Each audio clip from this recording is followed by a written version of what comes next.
Another day, another gala. Hello mga kagala, this is Sir Rams, ang inyong maestrong gala, and welcome to my channel.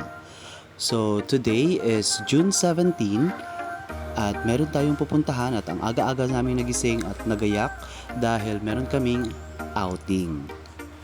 So kagabi pa lang ay ready ng lahat dahil balak namin na doon na kami mag-breakfast doon sa aming beach na pupuntahan.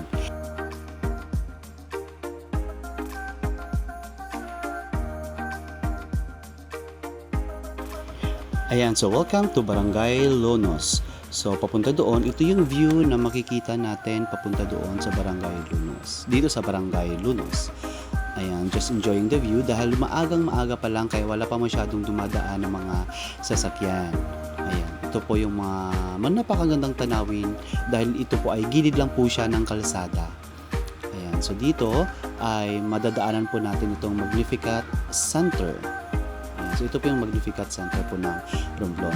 And then dahil gilid lang po siya ng kalsada, syempre mga beach din po yung ating mga madadaanan po dito. Ayan.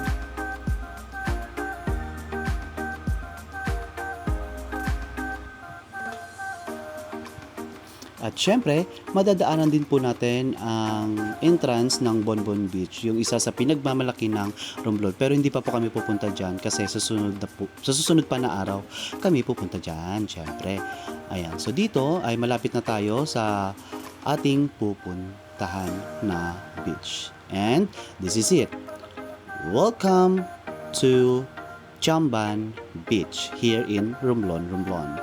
So dito po, ito yung bubungad sa atin pagdating natin sa entrance ng Chamban Beach.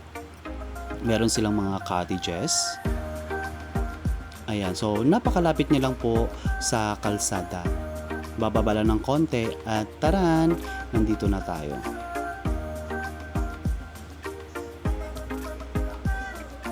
Ayan, so ilang hakbang lang po siya pababa at mararating na natin yung mga cottages po nila. Ayan, so overview, ito yung mga cottage nila.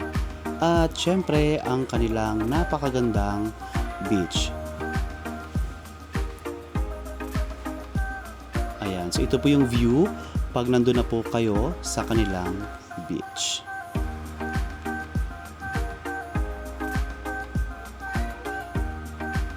Ayan, napakaganda, di ho ba? So we're here at Chamban Beach. Beach talaga. Chamban Beach. So this is the view here. Ayan.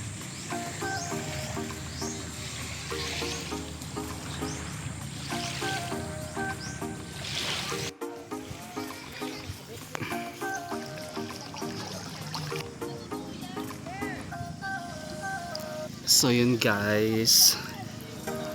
So dito, so meron lang po siyang entrance na 50 pesos.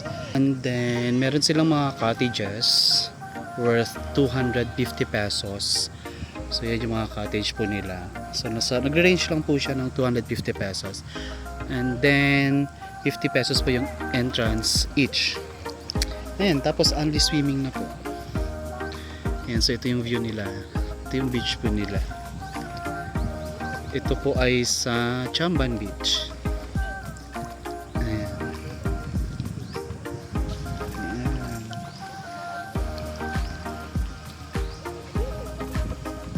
So, 360. Ayan guys, visit na kayo dito. Andy Swim. And for the food, meron tayong inihaw na liempo, chicken inasal, pansit, syempre hindi mawawala, inihaw na bangus, so meron din tayo niyan. And tanan, kain na tayo. Ayan.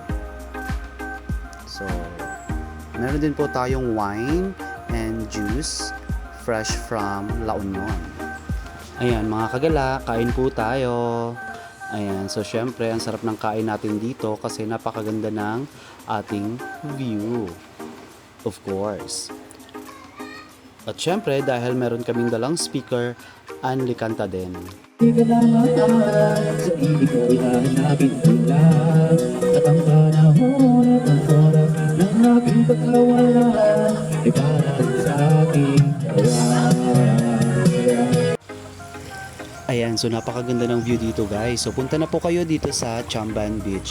So habang kumakain kayo, nagkakantahan, nagkakasiyahan, ito yung magiging view po natin. Ang napakaganda at napakalinaw na dagat at mga malapinong mga buhangin.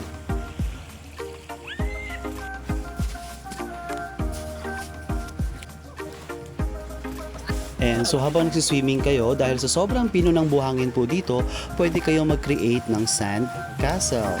Pero ito ata ang mukhang uubos ng pasensya ko guys, kasi hindi ako marunong gumawa nitong sand castle na to. Ayan, so pero kunting tiyaga-tiyaga lang at makakapag-create din po kayo ng sand castle. Habaan nyo lang po yung pasensya nyo.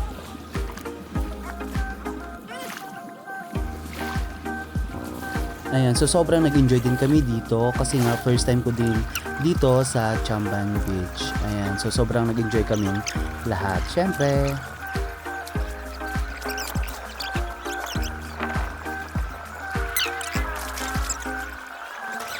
Ayan, so siguro umabutin kami dito ng 10 hours sa pagbuo ng sandcastle. Charot, syempre sa pagstay dito sa kanilang beach. And charan, uwian na. And around 6 p.m. umalis kami ng Chamban Beach. So that's all for today guys. Thank you so much for watching. Paalam.